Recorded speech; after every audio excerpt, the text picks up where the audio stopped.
What is up, YouTube? Welcome back to my crypto journey. My name is Rodney, and today we're going to be reacting to the Luna Armageddon video put out by Zilla about 10 days ago. Now, I have seen this before, but rewatching it in hindsight, after everything that has come out of the project since he made this video starts to make more and more sense. Now, of course, I'll put a link to the entire video in the description of this video, so you can go ahead and like and subscribe to Zilla's channel, like his video, subscribe to his channel, and support him because this is his video. But I think it's important that my viewers watch this video and understand the research and what he's kind of saying about Dokuan and the Terra Luna project. But without further ado, let's jump into the video and react to it. Luna crashed and burned $32 billion. But the question is, now what? What is the fallout from all that? Today we're going to find out. We're going to talk about what happened to Dokuan, where all that Bitcoin they owned went, and I'm going to finally answer the question, is Luna coming back? No. Sorry, that's the answer. No, no, no. Stop dumping money into this piece of trash Ponzi. Sorry about that, guys. Still a little salty about this one. Anyways, let's jump into Luna Armageddon. We have sort of something called a Protocol Armageddon at the company. So what Protocol Armageddon is that's a kill switch. So whenever we feel like we're no longer in a position to be able to best serve the community, we pull the trigger and 24 hours we're gone. I mean, first of all, he's drinking a Blue Moon. I don't trust any man who drinks Blue Moon, just saying. Burn all of our assets, we cut all of our ties, and it's nothing. Hey, you probably thought I was clickbaiting you with this title, didn't you? Be honest, all right? No, actually, the founder of Luna literally said he had an Armageddon protocol. This guy knew this ship was going down. He planned for it. He bragged about those plans. And as more and more clips are just coming out, it turns out the warning signs have sort of always been there. People just ignored it because they were making money. And that in of itself should scare you, because it might remind you of something if you're paying attention. UST! UST! UST! That's so hard to watch. Ooh, that's so hard to watch. UST! All right, guys. And of course, that guy on the screen, right? Like the BitConnect, yeah. So that guy on the screen right there was one of the BitConnect guys. If you remember the BitConnect project, huge scam, right? Connect, guys. So BitConnect 2.0, that's the Luna story. And obviously with hindsight, BitConnect was so clear. But watching the Luna disaster, it's much easier to see why people were fooled. And you can see Luna influencers still trying to spin it one way or the other. Oh, it crashed because the big banks wanted us to fail, or it crashed because of the haters. No, the founder of Luna knew this thing was going to collapse, and he said publicly it was destined to go to zero. it's a cycle of life. You begin from nothing and go back to nothing. And that's exactly where I want to be. So I think Terra is going to be the decentralized money standard across the entire blockchain, across all the blockchains. And I'm excited for Terraform Labs to contribute a significant portion of that early vision, but eventually to go back to nothing. Right. That's an interesting thing to say, right? It's like he almost predicted the downfall of Terra in just that statement, right? Now, I'm sure a lot of people expected that, but not to happen so soon, especially in cryptocurrency right now where everything's so early. We didn't expect that to happen so soon. So interesting of him to say that. You know, in every interview I watch of Dokuan, I think it's Dokuan, he just seems kind of awkward, right? Or like cocky. It's weird. It's weird. Right. Yeah. Excited. So yeah, Dokuan is trash. And the people defending him are either bag holders or also trash. And if you're not convinced at this point that this guy is a grade A scammer, I just want to show you his other failed algo stablecoin Basis Cash, which he helped create according to CoinDesk. Now, this is how he talked about his own project back when no one knew he was a part of it. Quote, "While DeFi degens are busy trapping retail in zero-sum games in Basis Cash," and then another coin called Empty Set Squad. Now, right there, take the screenshot, upscale it to 4K. That's all the proof you need. This guy literally called his own project a trap for retail investors and a zero-sum game. And this is why when Dokuan is later going to apologize, I have no time for it. I'm not interested. See, a lot of people didn't know this about Dokuan and his past, and the fact that he was part of another failed cryptocurrency project that was an algorithmic stable coin. And he moved on to UST, which is extremely successful, obviously not anymore. And him saying those things, I think the snapshot of him saying those things, I think is very telling. And looking at all these interviews and these videos with him just acting like a complete jackass and a cocky asshole, I think kind of shines light on his personality. But let's continue. He wants to save his own skin, and it's too little too late. Now, we've already learned a lot about Dokuan, so now we're going to pivot to talk about Luna, because since we last reported, the Luna coin has kept falling in value. It is now worth less than a penny, which probably has upset the degenerate gamblers who have predictably been throwing money at it, hoping for 1,000x gains by buying at the bottom. I saw a stat the other day that came out that said if you invested $1 million into Luna like a couple weeks ago, it's now worth $1,000. Isn't that insane?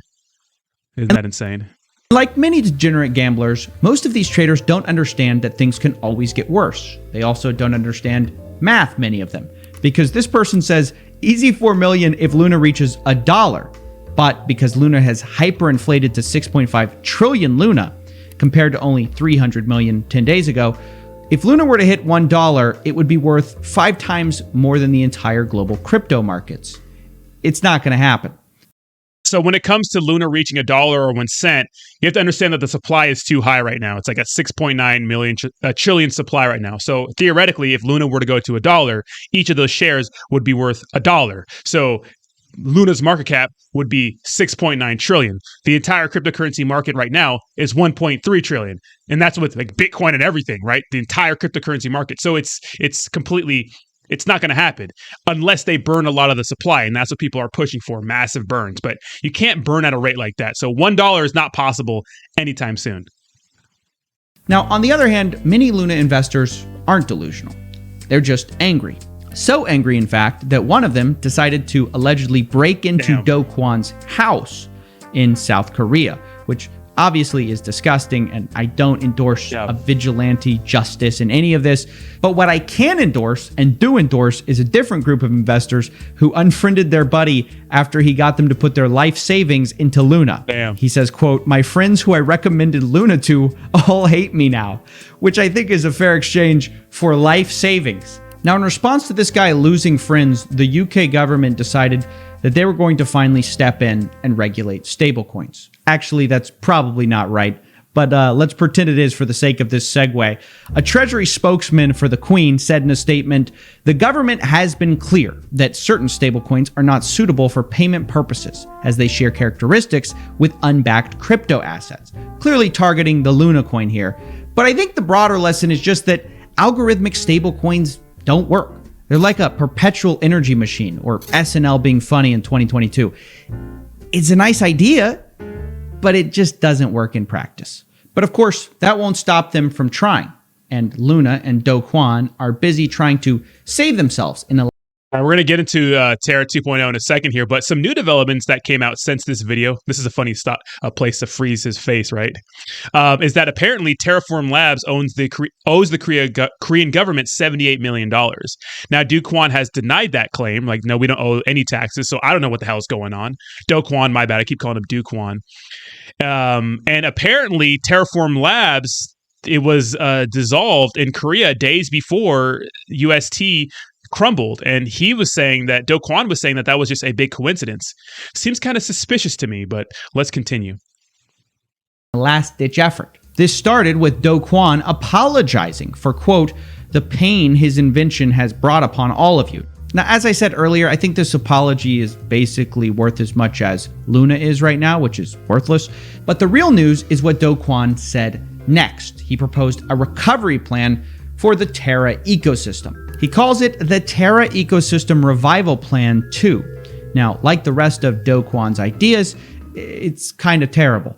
In fact, I don't think you could think of a worse proposal. Basically, I'll explain it. The idea is to fork the Terra blockchain into a new chain called Terra, and they're going to rename the old chain to Terra Classic. What's new? Well, not much. It's the same old Terra, except this time without stablecoins, which is weird because the whole purpose of Terra was stablecoins. And that's their business model. I mean, look, you don't even have to take my word for it. Just listen to their first YouTube video. Terra is a price-stable cryptocurrency that is pegged to several of the world's major fiat currencies, such as the USD, the Korean won, the CNY, the GBP, and most notably the IMF SDR. So the goal is to connect all of these stable currencies with the e-commerce and retail payment network, such that you can break down the barriers of international commerce. I mean, that's their whole shtick. So Terra 2.0. So the deal with that was a lot of people were saying, hey man, look, we know a lot of people got wrecked in Terra and UST, but why don't you refund like 99.6% of the community, because that makes up the majority of the community, but not the majority of the money. So with the reserves we thought Terra had because we thought that they had some reserves left. Turns out they have no Bitcoin reserves because they defended their peg with it. That's what they're saying, right?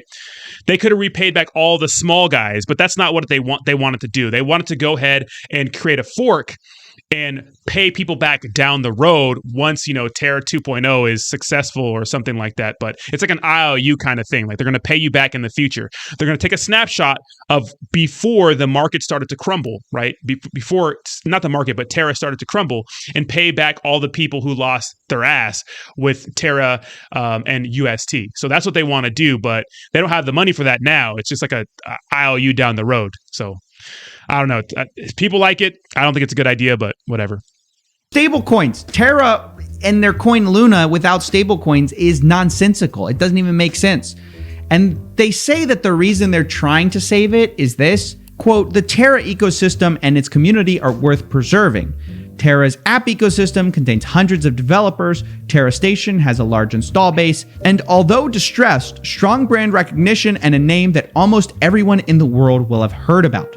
Now, while it's great and all that everyone's heard of you, the reason everyone's heard of you is because you fell apart. Luna has become the poster child for crypto Ponzi's going bust, and that's not exactly going to inspire confidence, no matter how much you tell yourself all publicity is good publicity. Well, Terra was a big cryptocurrency before this whole debacle. They were always like up in the top with the top players, right? So they were successful.